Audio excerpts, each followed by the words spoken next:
গণভোটের রায় বাস্তবায়নের দাবিতে তৃতীয় দফায় ৩ মাসের ধারাবাহিক কর্মসূচি ঘোষণা করেছে ১১ দলীয় ঐক্য।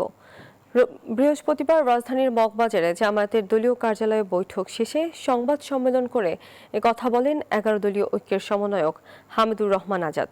বলেন, গণভোটের রায় বাস্তবায়নে ৭টি বিভাগে সমাবেশ করবে ১১ দল।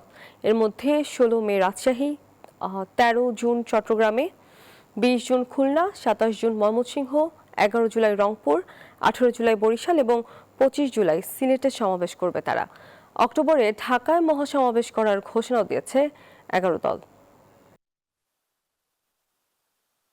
সরকার শুরুতে যেই ন্যাক্কারজনক ঘটনাটা ঘটিয়েছে, প্রায় 70% মানুষরা একে উপেক্ষা অবজ্ঞা করেছে। আমরা তো সংস্কার চাই, সংস্কারের জন্য তো মানুষ ভোট দিয়েছে।